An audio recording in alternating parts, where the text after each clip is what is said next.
What's up, Bolt Gang, and welcome back to another video. Today we will be discussing the second round of the 2026 NFL Draft, more so taking a look at the trade that we made with the New England Patriots, and then also analyzing the player that we selected in the second round. Heading into day two, the Chargers started off with the 55th pick in the second round, but decided to shake things up a little bit with the New England Patriots, sending them the 55th pick, but receiving 3 picks in turn. As you can see here, we received pick 63 in round 2, pick 131 in round 4, and pick 202 in round 6. Now in the NFL draft, the more draft picks that you have as a team, the higher the chances are that you will find players that will help build on the successes of your team year after year. So the fact that we were able to only trade down 8 spots in the second round, but also acquire 2 additional picks, that bodes well for our team as a whole. But with the 63rd pick in the 2026 NFL draft, the Los Angeles Chargers selected Jake Slaughter out of Florida. He is a center by nature, but our front office, Joe Ortiz, Jim Harbaugh, they decided that we are likely to utilize him more in the interior offensive line, letting him play for those positions such as the left or right guard, being that we already have the left and right tackle positions on lock with Joe Alt and Rashawn Slater. However, having an additional depth piece for our center position is also beneficial, especially looking at the fact that Jake Slaughter is only 23 years old. He's 6'5", 302. So he's a big weapon that we can use should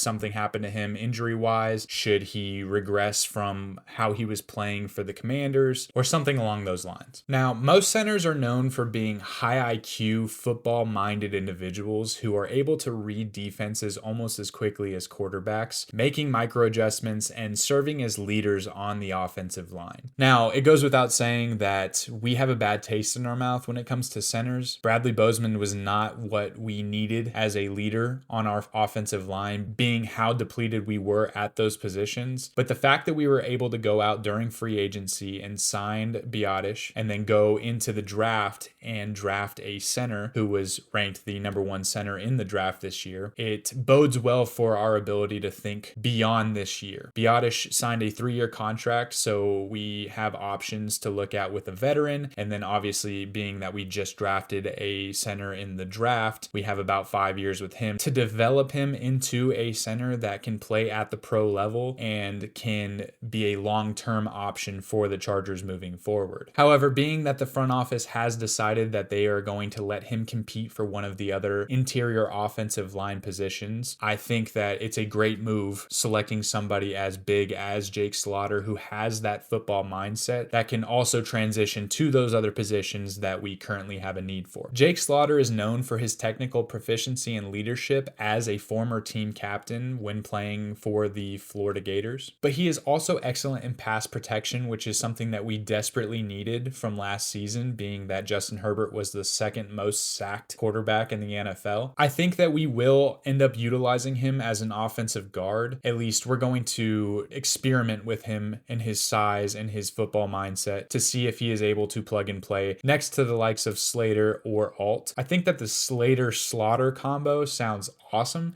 I'm excited to see how they play off of one another. I think that Slater will come back and he will command the left tackle position and Alt will move back to the right tackle position. And I think that with the addition of Cole Strange, I think that he will go to right guard. And I think that Trevor Penning, being that he wasn't able to kind of produce the way we wanted him to when we traded for him from the Saints last season, I think that Slaughter will likely transition to that left guard role. So we'll be looking at a Slater, Slaughter, Biotish, Cole Strange, and then Joe Alt offensive line, at least starting. It's no secret that Jim Harbaugh likes competitors on his team, and he will allow these players to compete for those positions, and no one's position's safe, except for the likes of Justin Herbert, being that it's his favorite player in the entire NFL, maybe second to Derwin James sometimes when Derwin's out there balling. But I think that with that starting offensive line, it's safe to say that we have improved upon last year, which is not really a great feat, being that you could add high school players and you'd probably be better than we were last year on the offensive line after the injuries of Joe Alt and Rashawn Slater. Jake Slaughter was a 2-time second-team All-American and first-team All-SEC in 2025. He allowed just 4 pressures and boasted the second-best PFF run-blocking grade among centers. So the fact that he is effective in pass protection but also boasts a very high regard in his run blocking ability. I think that he is an all-around, well-rounded player who, if he's able to make the transition to guard, really boosts our ability to allow Justin Herbert to go to work. And then the Chargers actually put out an article, 5 Things to Know About the Chargers' second round pick, Jake Slaughter. They highlighted his stellar 2025 season. They showed that he had a PFF grade of 99.4 in pass blocking efficiency. This mark was tied for the 4th best among all FBS centers with at least 500 snaps. And then he also posted the 2nd best run blocking grade of 80.2 among FBS centers with at least 500 snaps, as well as the 5th highest offensive grade of 79.3. And again, this all helped him notch his 2nd first team All SEC selection. But all of these,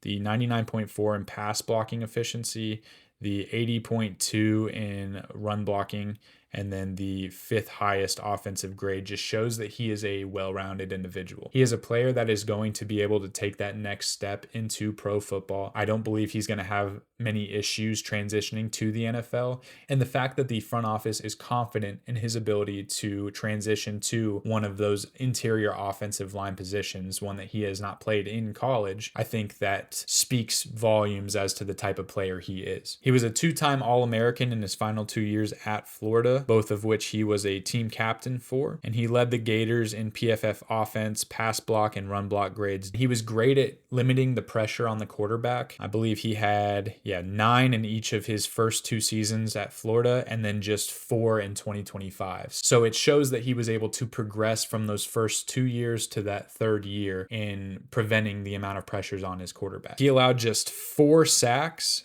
throughout his entire collegiate career in 1,089 career snaps. That was good for 98.8 pass blocking efficiency, which is just phenomenal. He was stalwart. You couldn't get through him, and when you were able to get through him, you likely weren't bringing the quarterback down. The quarterback was already out of the pocket, or he had somebody there backing him up to make a play on the player that got through. He has plenty of experience. In his 5 years at Florida, Slaughter played in 51 games and started 33 of them, all at center. So again, he played primarily center in college, but I still think that he will be able to transition to one of those interior offensive line positions. Just with his level of football IQ, I don't see it being an issue. And it's not like we're just giving him the position. He's still going to have to compete in a Jim Harbaugh scheme, but it's going to be fun seeing how Mike McDaniel is going to be able to utilize that skill level along that interior offensive line. And finally, he is a Florida native, which doesn't really mean much to us now, being that he is going to be coming to LA. But it's cool to see that he was born in Florida and then got to represent one of the biggest schools in his state and play at the level that he did. And then, like I said, I was able to kind of analyze some of his highlights and chose a couple to show you all just to kind of give you an idea as to what kind of player he is. So we'll start with this one. So yeah, he bounces out, stays with the player, double teams him, and that, takes him all the way out.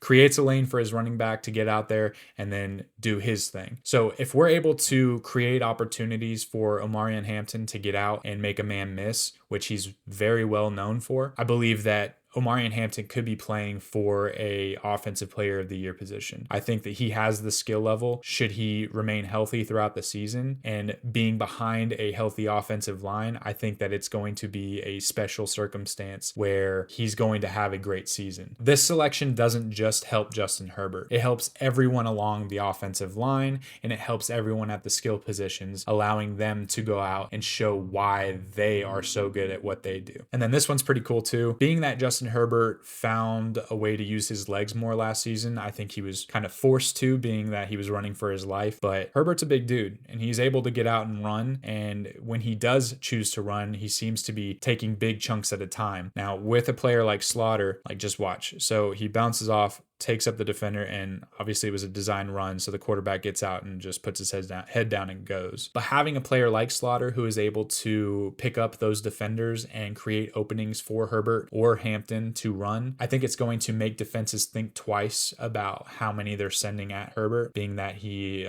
is a threat on the ground and through the air. And finally, this one's pretty cool to me just because it is against the Kentucky Wildcats. Being that I live in Kentucky, it's cool to see that one of our players is playing against a team that I root root for. More specifically, this highlight, watching him get into the next level, pick up that defender, and allow the running back to make a move is what I envision him doing for the Chargers. And I can just already picture Herbert and Omarion Hampton playing behind this player, be it at center, be it at guard. It's going to be exciting to watch. So, I mean, you be the judge.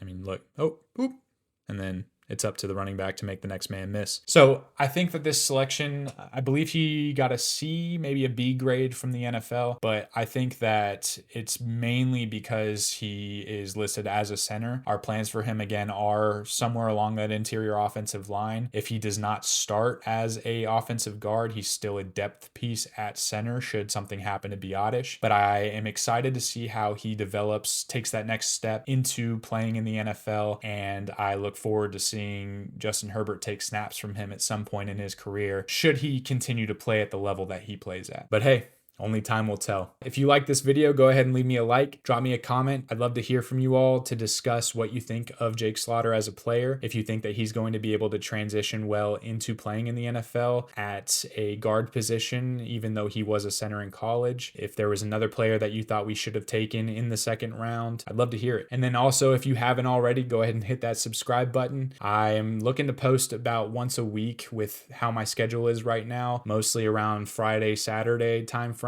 but I will try to get those videos out as soon as possible. My next one's going to be covering the final rounds of the NFL draft, and then I'll go over the undrafted free agents that we signed as well. But thanks for stopping by, and I'll see you in the next one.